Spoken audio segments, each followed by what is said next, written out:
Ed Pastor, former congressman, former county supervisor, and a young kid from Miami, Arizona, but believes in human beings being able to work together for the public good. Good morning, everybody. Welcome to the 2021 Congressman Ed Pastor Spirit of Service Leadership Celebration. My name is Alberto Olivas. I am the proud director of the Congressman Ed Pastor Center for Politics and Public Service here at ASU. And it's a joy to have you all joining us today on Statehood Day weekend, which is why we picked this day to have our celebration. Statehood Day this year is on Sunday, so we're doing it on the preceding Friday. But I just found out this morning it's also Chinese New Year today. So we have many reasons to celebrate today and this weekend. And we're very excited to have you with us today for the 5th anniversary celebration of the founding of the Congressman Ed Pastor Center at ASU. This year's celebration, we have a couple of really exciting announcements for you, some new traditions that we're adding to the celebration of our center. But before we get into that, I'd like to kick off the event by asking the Dean of our college, Jonathan Capel, to give us some welcoming thoughts. So Dr. Capel. Thank you, Alberto, and I appreciate you. You could have spoken a little more for me to recover from seeing the recording of the congressman welcoming us. That clip is taken from an interview I did with the congressman at the Pastor Transit Center in South Phoenix. It was an interview that we did for a class that I put together for young people who want to get engaged in public service, and the congressman spoke quite eloquently about his history and his engagement in politics and how he never imagined necessarily spending a lifetime in Congress, but it was a natural extension of his desire to make the world a better place. And so it's all present in my mind as we're speaking now, and I'll share one other anecdote about that day, which says so much about the congressman and so much about the importance of this center. We were struggling to do the interview because there was a fellow with a blower whose job it was to clean the transit center, and the congressman didn't miss a beat. He spoke to that person exactly the same way as he would have spoken to a senator or another representative, and that's part of what we celebrate. Part of what we celebrate today, and I'm so glad to be here.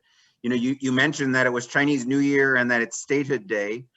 Those are fitting reasons why we gather today. But I'll also mention, oh yeah, there's an impeachment trial going on in Washington, which is somewhat relevant because the impeachment trial and the Capitol riots that it's derived from speak to the state of politics in our country.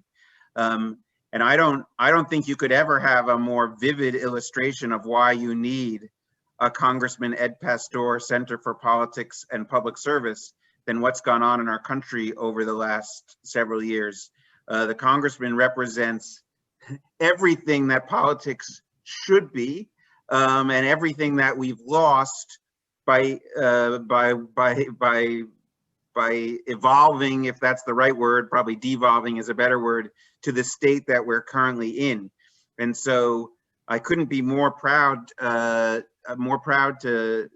have created the center with the congressman and his family and his allies, and so glad we did so, because we need it now more than ever as we mark this 5th anniversary of the founding of the center. I want to take a moment to thank in particular, and also recognize something that I think is an exciting development, to thank the family of the congressman. On my screen, I'm right next to Verma. I wish we were next to each other in person, but that'll have to suffice. But I'm so excited that Verma is going to offer her welcoming thoughts. We'll hear from Yvonne later. I don't know if Laura's with us this morning, but so excited that the Pastor family is such a big part of the center and will be going forward. And on my other side is Angie and Marcos, and we're going to have an opportunity to talk about Ronnie today as well. And And this is a dream come true to see the families of the Congressman and Ronnie so engaged in the center. Obviously, I wish they were here, but one of the great privileges of my life was to work with the two of them in shaping this center with Paul Luna, who I know we'll hear from today. I see Paul also is here with us this morning. And I feel like it's something that I will treasure for the rest of my life. And I'm so excited that the center is embraced by them, and they'll be part of the legacy, and our students will get to connect with them moving forward. The Pasteur Center is a critical part of the Watts College of Public Service and Community Solutions. There is no way you can achieve all of the aspirations that the college has set out for our community without engaging in politics. And it's because politics has become seen as a sordid affair that it's left to people who are comfortable dealing with sordid affairs. It has to be seen as an essential part of solution making to engage in the political realm. I wish we were gathered in the UCent lobby. We did a very nice photo montage to represent the college. And one of the nice things I have every day is I walk across the lobby and I see a great big picture. Verma, I want to have you down to see it.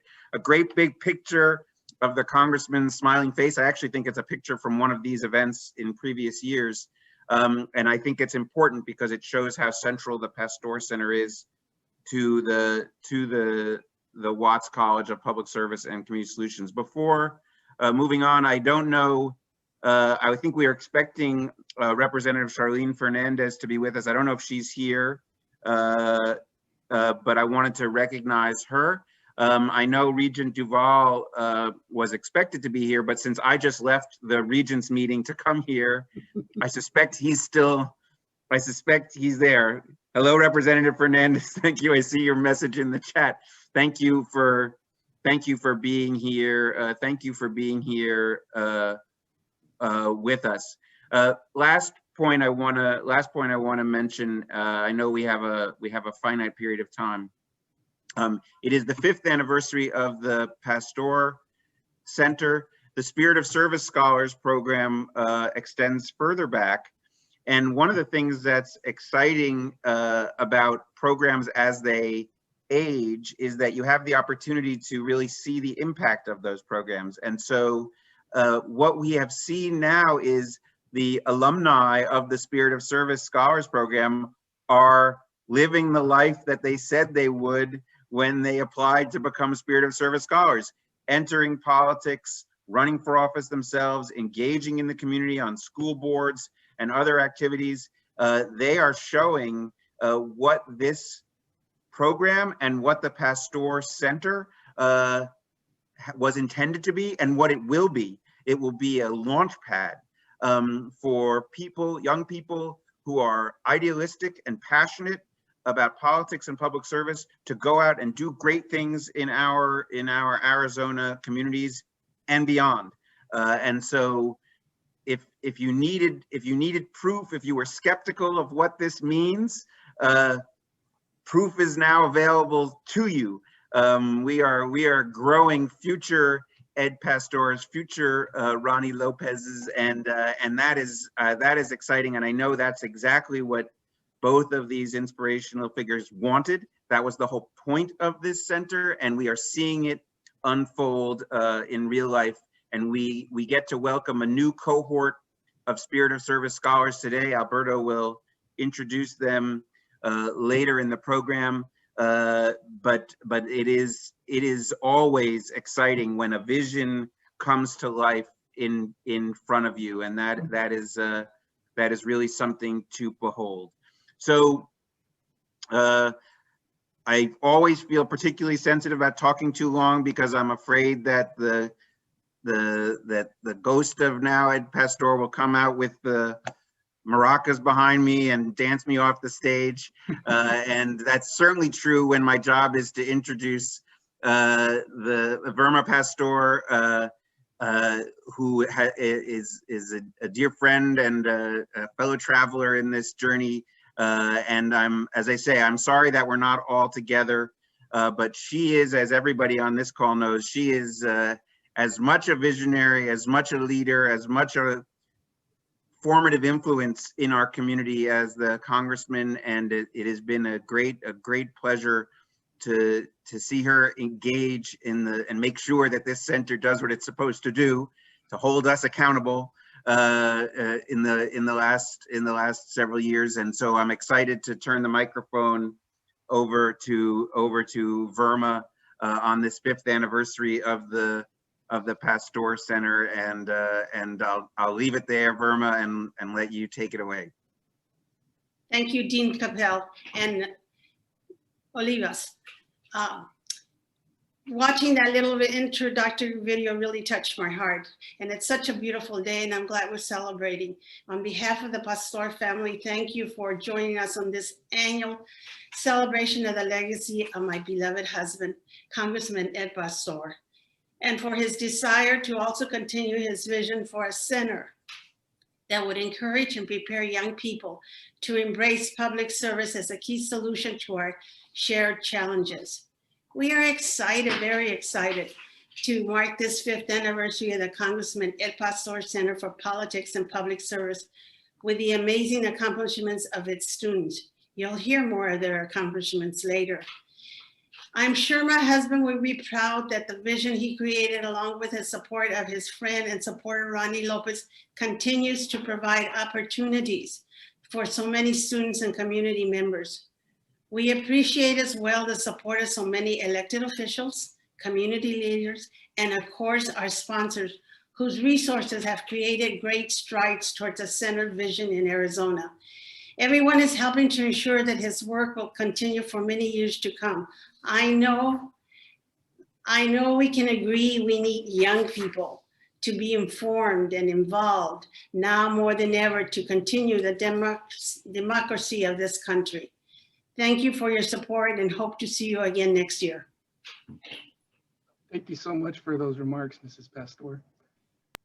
Now, what we'd like to do is very briefly give you some highlights about what the center has been up to. This past year has been very challenging for the center, as it has been for everyone.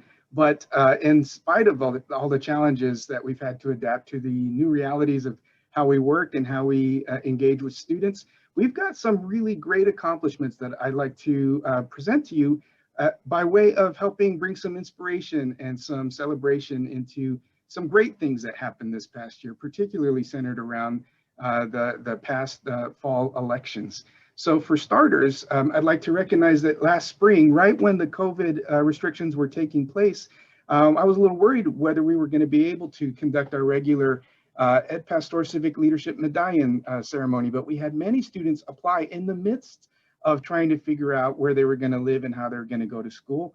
And we were able to award 10 students with the Congressman Ed Pasteur Civic Leadership Medallion. This is an honor now in its 4th year that is conferred upon students for extraordinary achievements in public service and civic leadership. Many of these students have done internships with public offices and elected officials. They've volunteered, they've innovated and created new programs, in some cases new nonprofits to address social issues.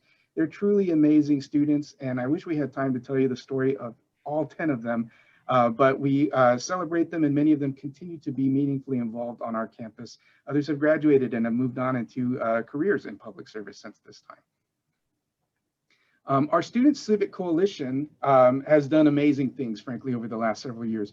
This is a collaborative effort of our Andrew Goodman Fellows, which is a chapter of students that work on student voter engagement.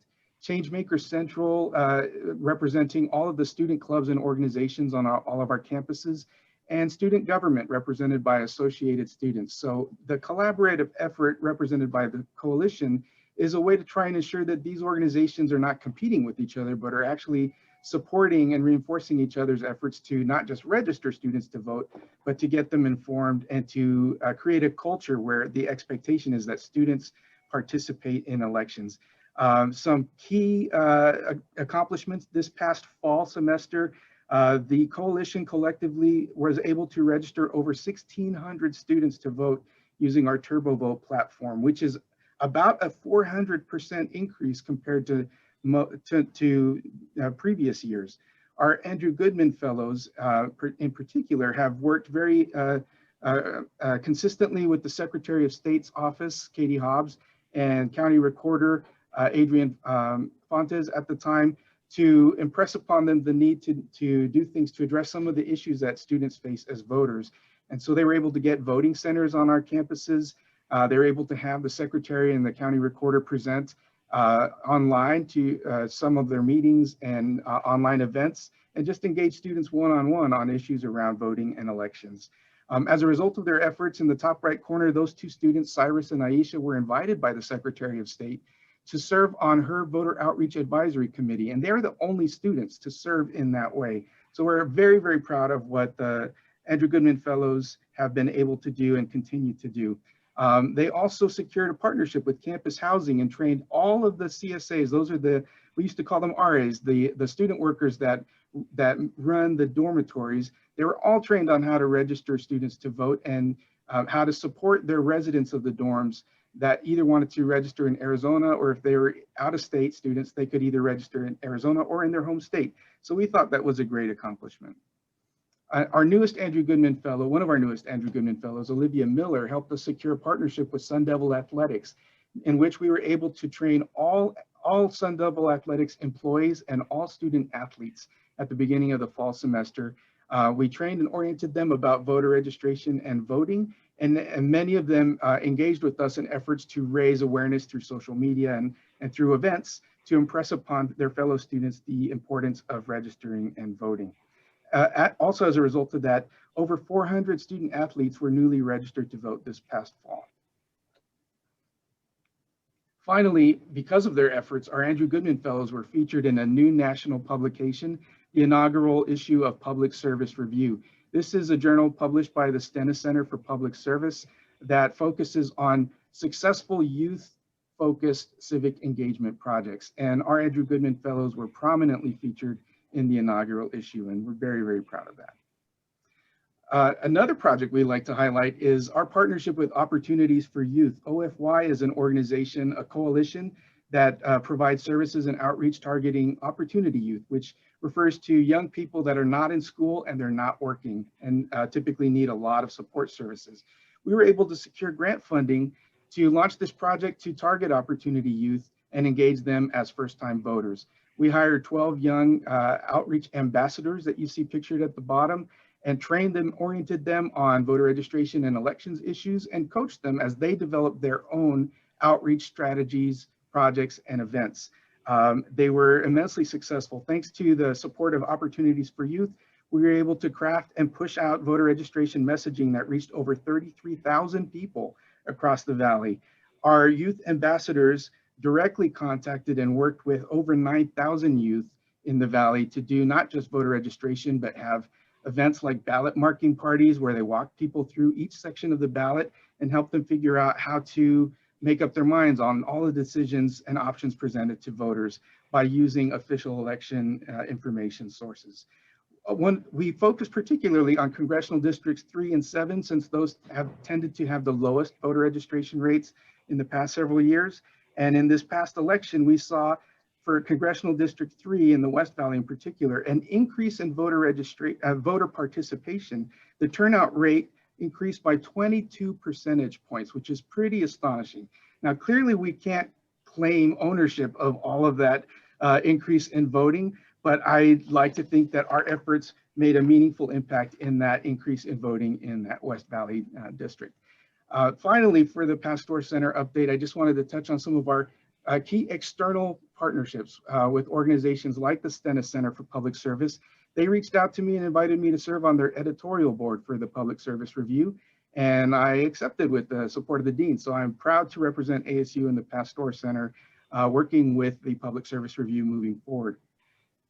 Also, the U.S. Holocaust Memorial and Museum engaged us as part of their efforts to develop a curriculum using the lessons of the Holocaust to teach students across the country how to use the lessons of the Holocaust to promote civic engagement and tolerance and collaborative efforts to work on the health of their communities moving forward. So that curriculum will be available to colleges and universities and students all over the country, and we're very proud to be part of that effort.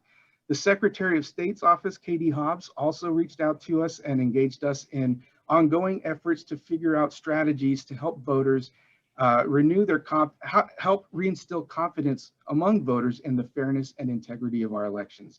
So how can we speak to some of the questions and doubts that voters have coming out of these past cycle of elections and provide information and support so that voters can really feel confident that their vote matters and that the elections are being administered properly?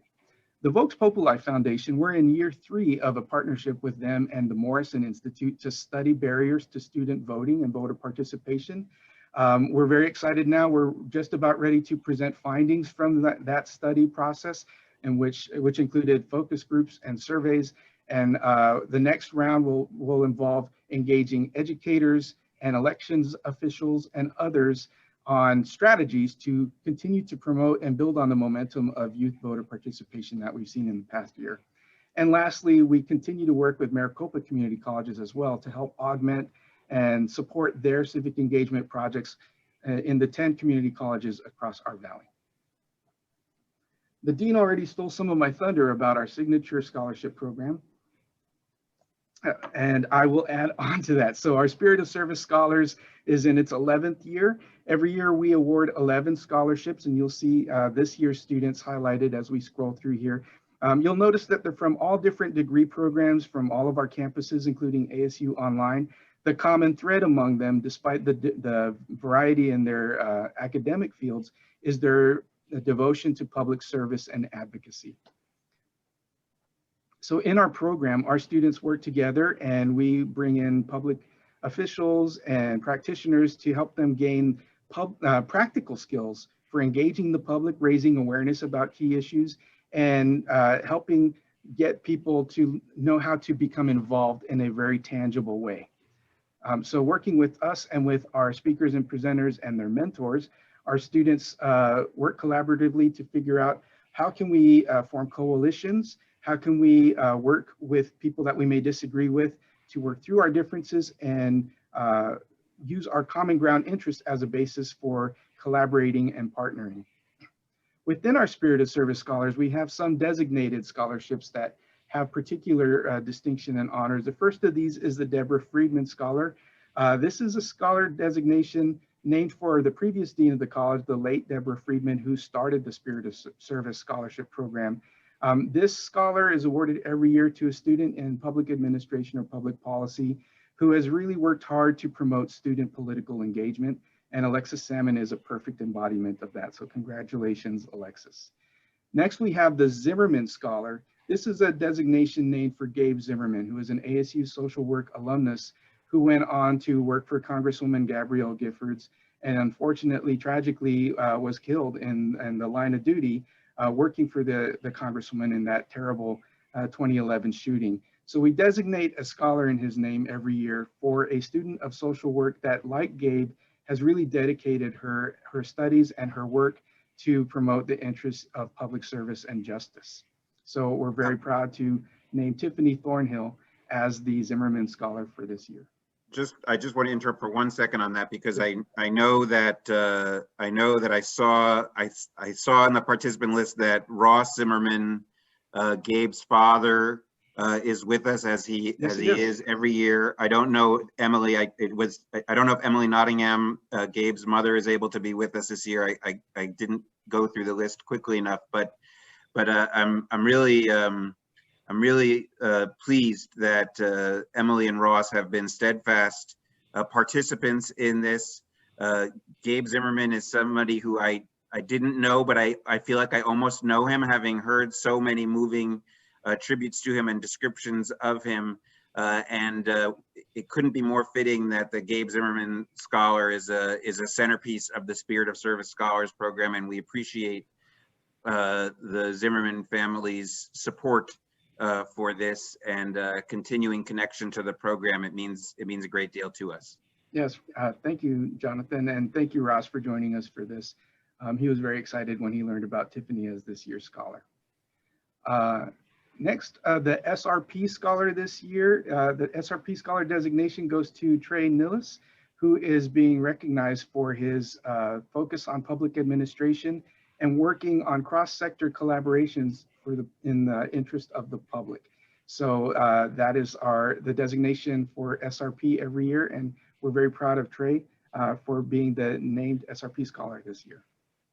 The Greater Phoenix Leadership Scholar designation honors a student who, from public administration, a student for their efforts to promote civic engagement among the next generation of young leaders. And Christina Friedman in the Masters of Fine Arts program has been doing that. A lot of incredible efforts and projects as part of her degree program in theater for youth and communities. So we're very proud of her. Thank you. The scholars every year select topics of their choice that they want to raise awareness about and engage the public in taking action on. The first of these we held last weekend on election security and voting rights. And those of you that were able to participate, I think will agree it was incredibly sophisticated and professional.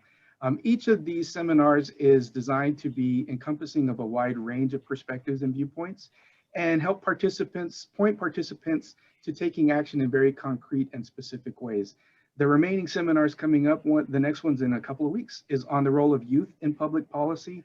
And we'll be engaging Maryvale High School poli-sci students and their junior scholars in talking about their efforts to increase youth involvement in public policy in the West Valley.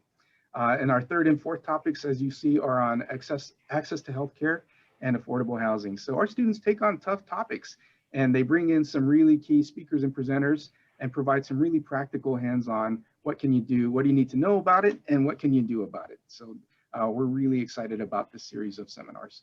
Finally, each of our students is matched with a professional mentor to work with them on their academic, professional, and leadership goals. And as you can see from the roster of mentors this year, we're always amazed and so grateful at the caliber of community leaders that step up and work one-on-one with our students over the course of the academic year. So thank you so much to all of our mentors this year. And of course, we couldn't do any of this without the ongoing support of our sponsors. So I'd like to express my profound appreciation for all of our sponsors: Helios Education Foundation, Phoenix Children's Hospital, Salt River Project, Valley Metro, Southwest Gas, Greater Phoenix Leadership, and Mario E. Diaz and Associates. We couldn't do what we do without you, and we're always looking for more friends to bring on board to support our efforts in youth civic engagement. And we always have to say our ongoing appreciation for the past and continuing support and assistance of the family of Ed and Verma Pastor. They didn't stop with just making a gift to ASU to create the center. They continue to be involved, to weigh in, to say, how can we help? And I, as the center director, cannot express how much that means to me and how much I do rely on their ongoing support. If any of you would be interested in supporting the center, there's a quick link here, and I'll make reference to it again at the end. bit.ly/Pastor Center takes you to a page where you can make a gift of any amount. If you'd like to talk about setting up a bequest, we want to meet with you. But this is work that is, I think everyone would agree, of vital importance and needs to continue long into the future. So I hope you will consider engaging us in that way. At this point, it is my happy duty to announce the first of our new traditions. We mentioned in our promotion of the event that this year we're launching 2 new changes for the Pastor Center celebration. The first of those is the creation of a new award. So starting this year and every year from now on out, the Pastor Center will be recognizing a public leader for embodying the legacy and the leadership style of Congressman Ed Pastor by conferring the Congressman Ed Pastor Public Servant Leader Award. And so this year, for the first of those awards, we thought it couldn't be more fitting than to posthumously recognize Ronnie Lopez, Honorable Judge Ronnie Lopez, who was his constant friend and companion, strategist, spokesman, did so many things to support the congressman and many other people in public policy. So we're very proud that Ronnie Lopez is the first recipient of the Congressman Ed Pastor Public Servant Leader Award, which is conferred to leaders for bridge building, finding common ground, building trust, collaboration, and consensus, and a selfless dedication to public good. So to tell you more about Ronnie Lopez, I'd like to ask Ed Pastor's daughter, Yvonne Pastor, to tell you a little bit about Ronnie, and I will show you some pictures that we have while she does so. Thank you, Alberto and Dean Capel. As my mom mentioned, civic and community engagement has always been at the forefront for my dad. Our dear friend Ronnie was born on March 6 to Jesus and Vera Lopez. He's a third-generation Arizonan of Mexican-American descent and hails from the same copper community as my dad, Miami, Arizona. Judge Ronnie Lopez was a lifelong friend and supporter of my father and helped him create the vision for what would become the ASU Congressman Ed Pastor Center for Politics and Public Service. Since the founding of the Pastor Center at ASU in late 2015, Ronnie served as the unofficial chair of the center's leadership council, providing invaluable advice and support to Dean Jonathan Capel and Center Director Alberto Olivas. Beyond serving as the congressman's friend, indispensable advisor, and constant champion, Ronnie was a giant in his own right in Arizona political and business affairs. He was a long-serving member of the board of directors for the Arizona Hispanic Chamber of Commerce and worked tirelessly to advance economic opportunities for Arizona's Latino and other minority entrepreneurs and small business owners. Ronnie's political leadership goes back decades, having served as field representative of the Arizona Civil Rights Commission and as president and CEO of Chicanos por la Causa. He presided as Justice of the Peace, West Phoenix Precinct in Maricopa County. Ronnie then became involved in promoting the political agenda of Governor Bruce Babbitt, for whom he served as Chief of Staff and Executive Assistant. He also served as a National Deputy Campaign Manager for Walter Mondale's presidential campaign and later served as National Treasurer for Bruce Babbitt's run for the presidency. Ronnie went on to represent many political figures and supported my father's congressional campaigns as his finance chair.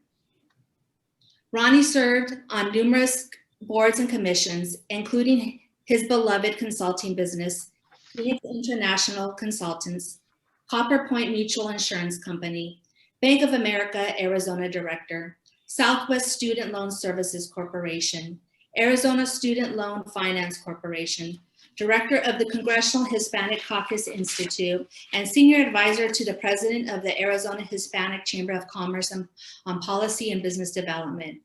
He also served on a slew of other boards and commissions. Ronnie has also received numerous honors and awards for his leadership. Ronnie's life is a study in advocacy and public service, and he will be greatly missed by all of his friends at ASU and, of course, by my family. I can't think of a more fitting recipient for the inaugural Congressman Ed Pastor Public Servant Leader Award. In the words of Ronnie Lopez, dime con quién andas y te diré quién eres. Congratulations to his wife, Angie, Marcos, and all of Ronnie Lopez's family for this most deserving recognition. Congratulations. Thank you for those words, Yvonne. At this point, I would like to also announce the second of our new traditions that is within the Spirit of Service Scholar program that we talked about earlier. We've created a new scholar designation for the Ronnie Lopez Scholar. This is a new designation that will honor students for their work in advancing civil rights, political representation, and other issues of impact to the Latino community. And so for this year's Ronnie Lopez Scholars, the inaugural scholars are Betsy Munoz and Maya Perez, who have done amazing work to increase Hispanic voter representation, voter registration and turnout, and also work on other issues of importance regarding immigration and civil rights. So we're so proud that Betsy and Maya are the inaugural Ronnie Lopez Scholars. Congratulations to them.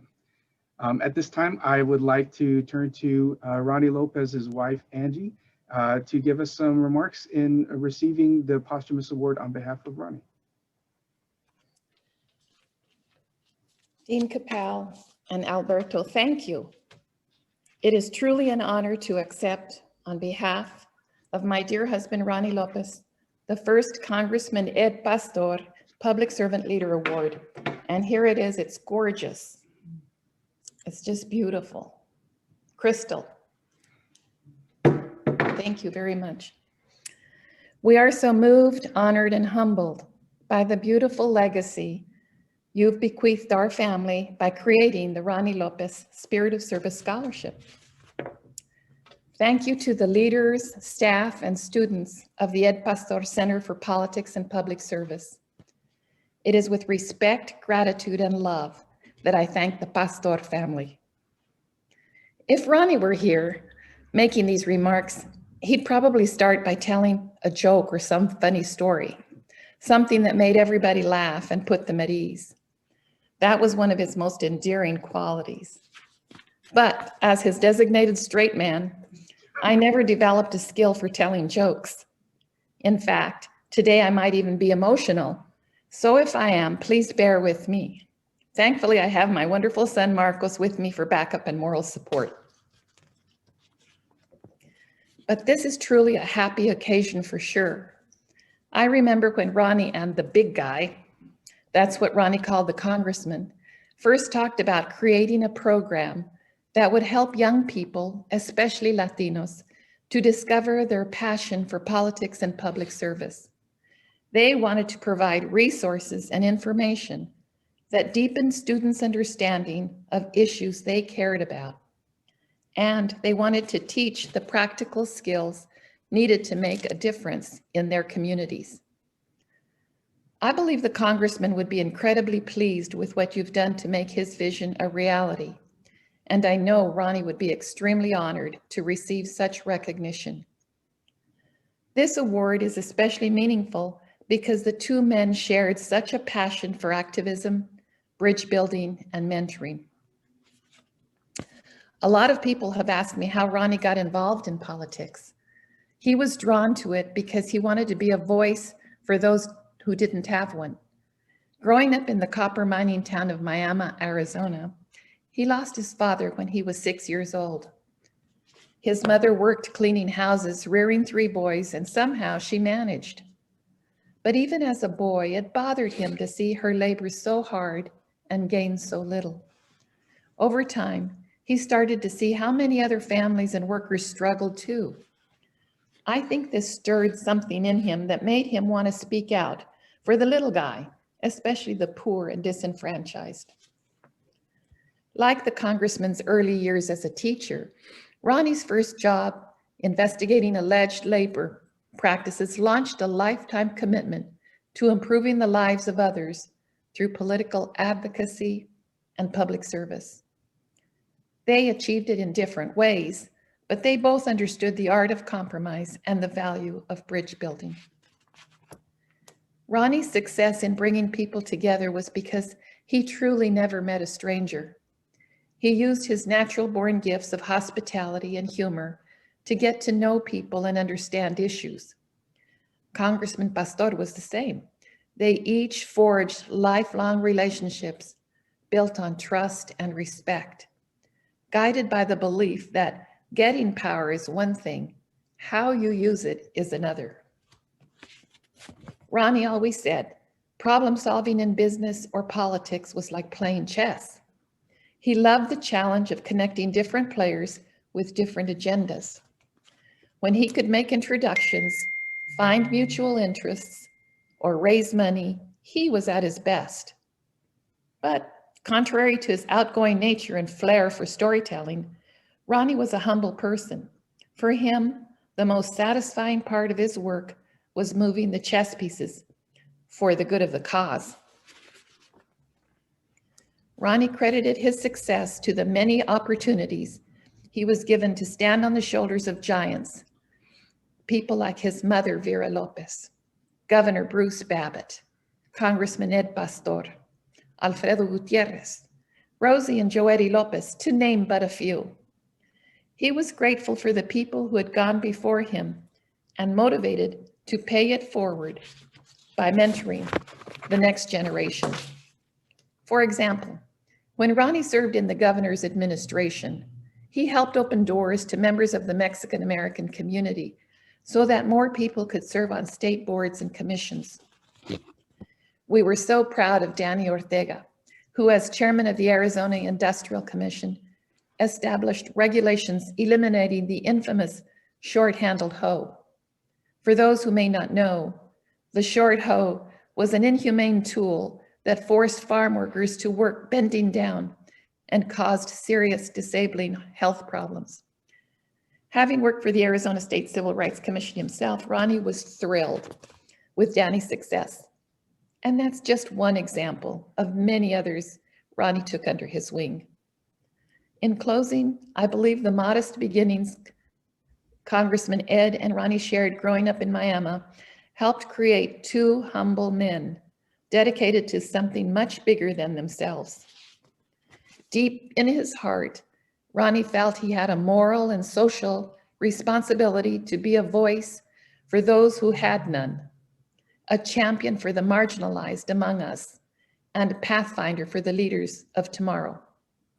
If he were here today, and how I wish he was, he would urge you students to do the same. Ronnie and I would challenge you to be an advocate, a bridge builder, and a mentor. In other words, be the master of your own destiny and the architect of your own community. Thank you again for honoring my Ronnie. Thank you so much, Angie. And I'm so glad we're recording this event because I know I'm going to want to revisit that beautiful testimonial. To build on that, I would like to now turn to Ronnie's friend, longtime friend, Paul Luna, who also has some words about Ronnie Lopez. Well, thank you, Alberto. I appreciate the opportunity to be with everyone today and to follow Angie and truly, as you just said, those really eloquent and kind remarks on behalf of Ronnie. And it's my pleasure to be asked to honor both Congressman Pastor, who I believe is one of Arizona's greatest elected leaders, as well as our dear friend Ronnie Lopez, who was my mentor and advisor and dear friend, and truly one of the funniest and most unique and wise individuals that I know I've ever met. And I would tell most anybody, if you've met Ronnie Lopez, you've met one of those unique individuals that you'd probably never forget. But before I share some remarks and maybe build a little bit on what Angie just shared about Ronnie and who he was and what he meant to our community, I do want to take a moment and thank the Pastor Center for continuing to steward the legacy of Congressman Pastor. And thank you for providing the opportunities for us as a community to come together to honor him and to continue to elevate the issues that I know were so important to him, issues of public service and politics. And I want to thank you, Alberto, for your leadership of the center, to Jackie Sandoval and all the staff at the Pastor Center for working so hard to put this event together. Thank you, Dean Capel, for truly making the Pastor Center and the vision of it become a reality. I too would be remiss if I didn't acknowledge the Pastor family, Verma, Yvonne, Laura, and all of the family who continue to champion and support the center and its commitment to serving students, and this emphasis that I knew the Congressman spoke often about, this commitment to ensuring that students understood the importance of public service and politics and what politics really means. And finally, to Angie and Marcos, who we love dearly, thank you for allowing me to be a part of this event and speak a little bit about Ronnie and his legacy, which is so important to all of us. Helios Education Foundation, which I have the pleasure of serving as the CEO, has a long and meaningful history with Congressman Pastor, with Ronnie, and with the Pastor Center. In fact, as Dean Capel mentioned, when the Congressman and Ronnie were putting together this idea, they reached out to our chairman, Vince Roig, and asked him, and he brought myself and Barbara Ryan Thompson, our chief operating officer, into the conversation. And we were able to work with Dean Capel and Ronnie and the Congressman to help create this vision for what this center might be. And I think it's fair to say and safe to say that this is really continuing to become what I think the Congressman hoped it would be, this place and space for public service and politics to be at the forefront, and the importance of that for students. And Helios's commitment continues to this day as our board's vice chair, Jane Roig, who has served on the Leadership Council, continues to provide leadership at that council level. So we remain a the meaningful and important part of the center as it continues to do its work.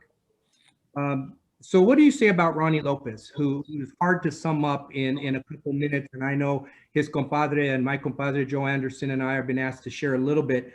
We'll echo a bit of what Angie said, but just to reinforce some of the key points, I think, of what made Ronnie so unique and special. And I would say I can think of no one probably more deserving of an inaugural award that has the Congressman Pastor's name on it to be received than Ronnie Lopez. The two of them really did create together a dynamic duo in public service and politics in Arizona. And Ronnie had this lifelong commitment to the importance of community service, to public policy, and to the importance of politics. He was passionate about ensuring that there were diverse community representation in all elected offices. And he helped to get many people elected in that role and in that commitment to do so. I know he believed how important it was to have a seat at the table and how critical that was to ensure that traditionally underserved voices and unheard voices had an advocate and a champion in the elected offices at the table where decisions were being made. And I know Ronnie took great pride in his unique ability to help individuals get elected into those positions, especially those of individuals, regardless of their background. But if they cared about serving the traditionally underserved communities, Ronnie would help that individual get elected. And he wanted that person to be successful. And I know that there was none more special to Ronnie than helping to elect Congressman Ed Pastor to become the first Arizona Latino elected to Congress back in 1991. I know that was a special day for all of us, especially for them. For two young men, that has been said, who came up and grew up in Miami, Arizona, to be able to have such an impact. And as someone who grew up in Miami, Arizona myself, you know, it's very meaningful to have those role models to show you what it meant to be community servants and to lead our community. But Ronnie also had this impact on so many others.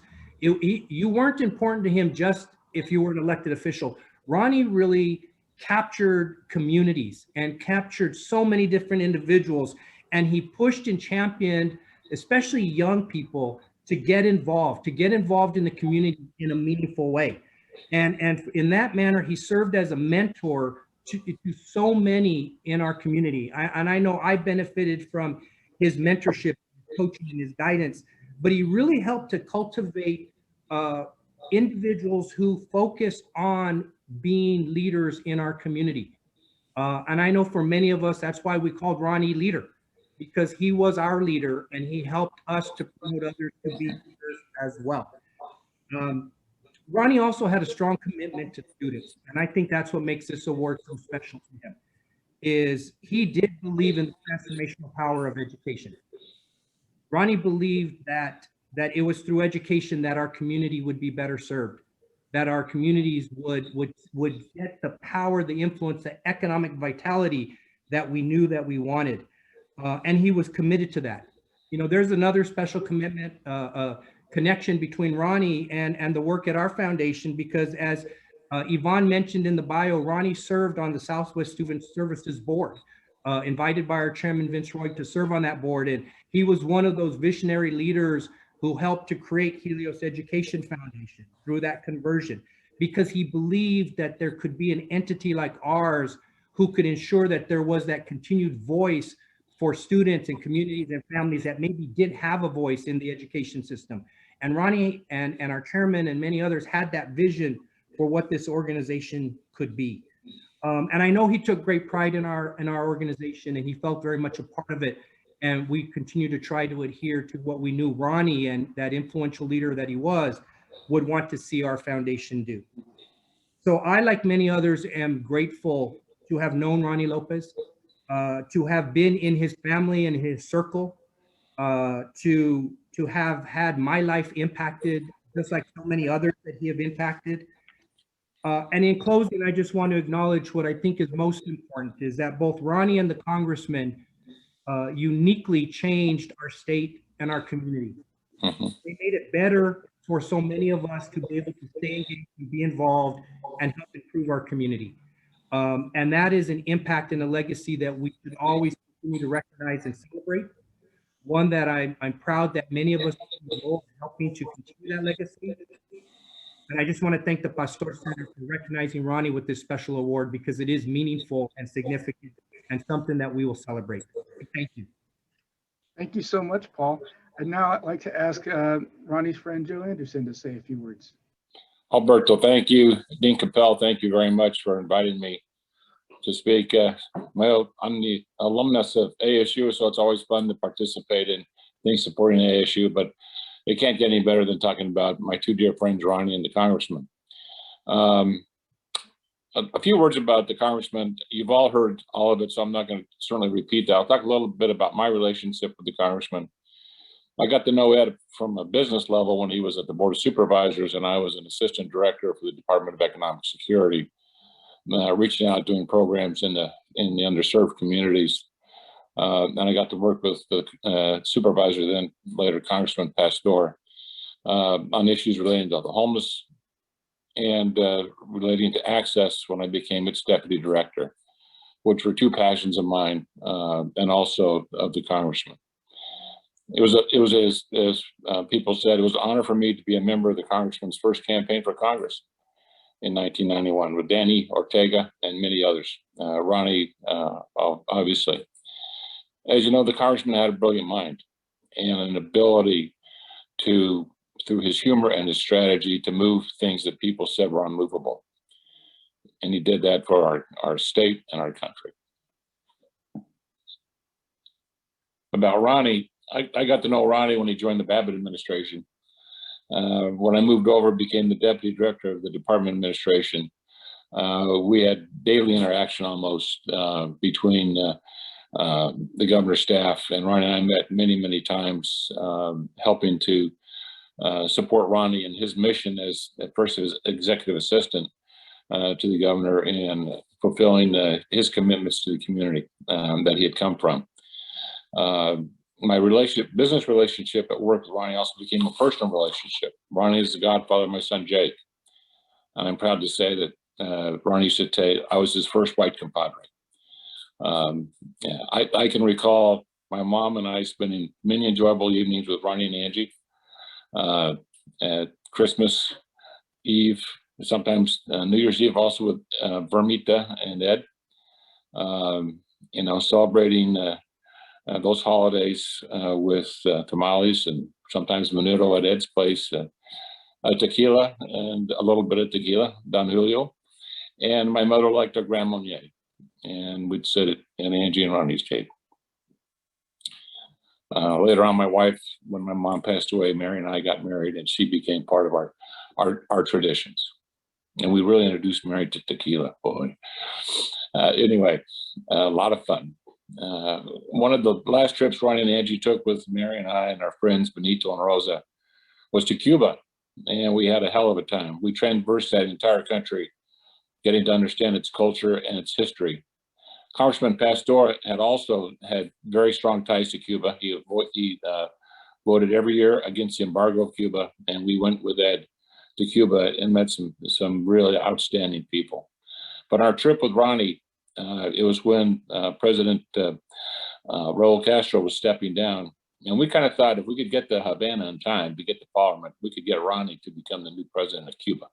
We thought he'd be a big improvement and able to forge relationships for the entire Americas. We so enjoyed his company, and Angie and Marcos. Through Ronnie, I met so many people involved in his passion, activism, mentorship. I still have a strong interaction with those people today. I have never met anyone who had the ability to draw people to him and to engage them in just causes. Boy, Ronnie could organize us and get us going on very, very important projects, or we could create projects with Ronnie with his leadership and his incredible intelligence. After building the Access program, we moved on and built a national model around the country, Doc Shaw and myself, and I'm happy to say the company was very successful. And a large part of that success was the people engaged to support us, our lobbyists. And since I was operational in a number of states, 10 states, I had 10 lobbyists, sometimes more. But there was only one dean of my lobbyists, and that was Ronnie. Everybody knew. Ronnie was the dean. And he held that position in my company for 20 years. Ronnie is one of the best business strategists I've ever met. He could take the most complex issue and formulate the best strategy to engage people, to bridge divisions, and achieve a favorable outcome. He and Congressman had the same gifts: strategy, humor, and highly intelligent. You would meet with those people and they would sneak up on you. You know, you thought you knew so much, and they'd sit there just in their humble way. And before you know it, they had your wallet, they had your card, they had everything to do, not for them, but to do for the country or the programs that they were developing. Ronnie also told me when to walk away from something. He would not tell me what I wanted to hear, but what I needed to know. And that's what made him such a great advisor to me. Anyone that knew Ronnie knew that loyalty was very important to him. I always felt Ronnie had my back, whether in business or personally, and I his. For over 40 years.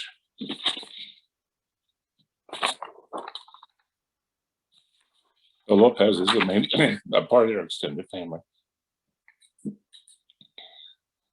The contributions by Ronnie, as you would say, the poor boy from Miami to Arizona, will have an everlasting effect on opportunities for Hispanics, as well as support social justice programs in our communities. There is no one more deserving or appropriate to receive the Congressman Ed Pastor Public Service Award than Ronnie.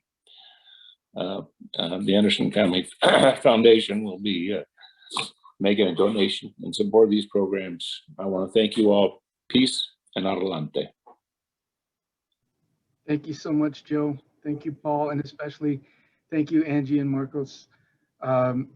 We're overjoyed to be able to extend this honor and recognition and help in this way to educate more people about the life and the legacy of Ronnie Lopez.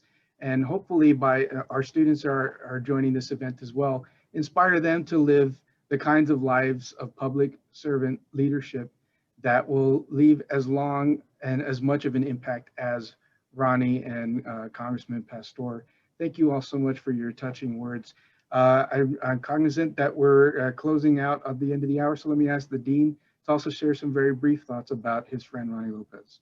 Yeah, so Alberto texted me and said, can you keep it brief? And I said, I'm not going to make a promise I can't keep, but I'll do my best because I've had, since Ronnie passed and I attended the memorial service, I've wanted to share my thoughts about Ronnie, who I think is a towering figure in Arizona politics. I like to call Ronnie Judge because he was very adamant that we call the Congressman.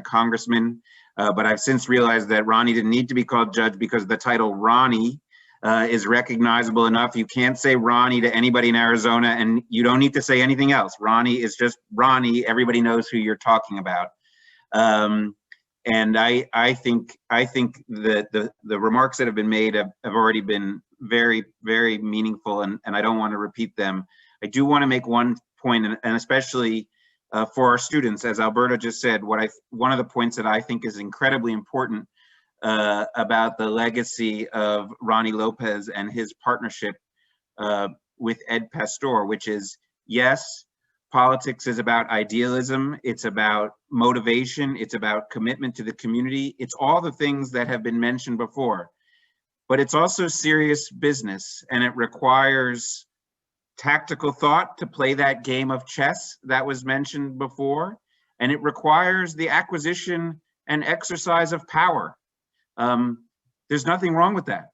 That's how things get done, is by building coalitions, mobilizing people, and moving things in a new direction forcefully. And that means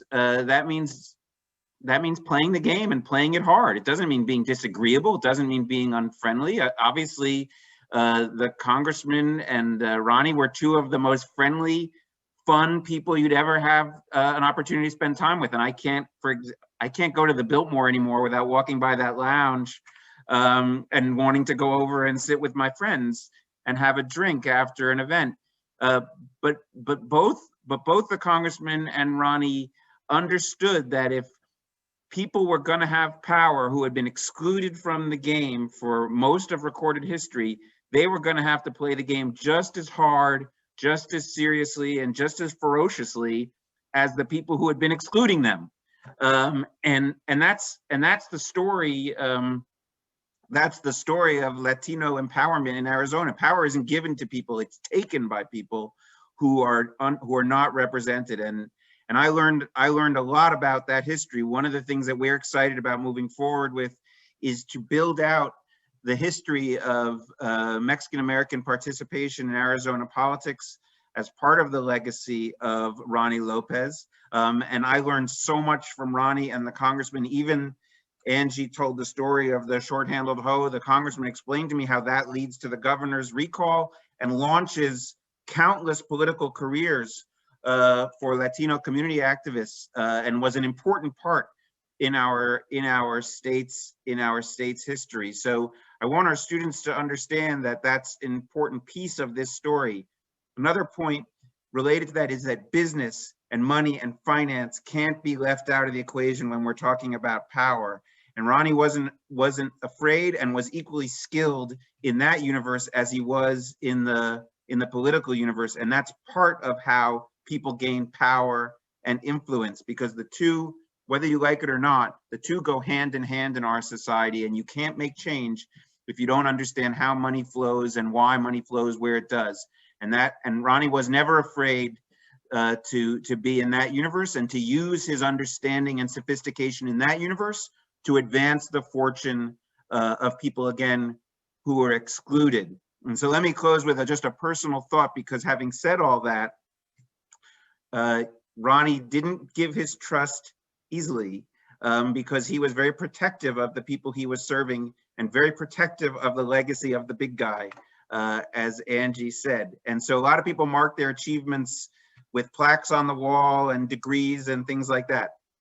One of my proudest achievements is the fact that I went from somebody that Ronnie Lopez was pretty skeptical of, and Paul won't contradict me on this, like, who is this guy that's trying to get the money that we worked so hard to raise? And he didn't know about me, this guy. I consider it one of the great achievements of my life, and I mean this, that I earned the trust of Ronnie Lopez. It means a lot to me. I'm so proud that we're able to recognize Ronnie as part of the Congressman Ed Pastor Center. Their legacies are already intertwined for our community, and it's totally fitting that they should be intertwined in this formal way, with Ronnie Lopez being designated as the Ed Pastor Medal winner, and that there is now a Ronnie Lopez Scholar as part of this program. We are so proud. We are so proud to be keepers of the legacy of Congressman Ed Pastor and now Ronnie Lopez, these towering figures of Arizona political history who really do light the path for the Spirit of Service scholars, but also so many others who want to make a difference in the community. So thank you again to Verma and the Pastor family, but also thank you, Angie and Marcos and the Lopez family, for entrusting us in this way. And I also want to recognize that Alberto Olivas has been an incredible steward of that legacy as director of the center, and what a great choice we made in him being the inaugural director for the Pastor Center. It really is a magnificent thing to see this legacy come to life, and I'm so pleased to be with friends, and I consider familia to remember Ronnie alongside the congressman this morning. Thank you, Dean Capel. That brings us to the conclusion of our event. But before you sign off, I want to beg all of our participants. I know many of you, if we were in person, would be lining up to give testimonials and share stories about Ronnie Lopez and Ed Pastor. The way you can do that and really help us, when we close this event link, you're going to get a pop-up with a survey of 3 very short, easy questions. And one of those is, what memories, events, milestones, other thoughts about Ronnie Lopez and this recognition would you like to share with us? So please take a moment to write those thoughts in the survey. We'll also ask if you have ideas for next year's, who should be the awardee. for next year's, the 22 Congressman Ed Pastor Public Servant Leader. Please give us your thoughts about nominees and potential awardees for that recognition. And lastly, to sign up to be notified about our upcoming events and activities, or if you're interested in talking about making a gift to the Pastor Center, that's your way to let us know as well. So once we close the event, you'll see the pop-up. Please don't exit it. Please take a minute or two to share your thoughts with us. Let us know what you think. Let us know other ideas or questions you have. And we'd love to continue to engage you in this way. So much thanks to everyone that helped put this event together. Too many people to mention. To the Dean, to the Pastor family for their ongoing guidance and support, and to the Lopez family as well. We appreciate it so much. This is our first time doing this event online. It's challenging because we can't hug each other and buy drinks for each other, but I think you'll agree that we still were able to preserve a lot of the warmth that we usually get to have in this annual celebration. And we look forward to being able to come together in person, hopefully sometime soon. Thank you very, very much. Have a great weekend, everybody. Thank you. Thank you.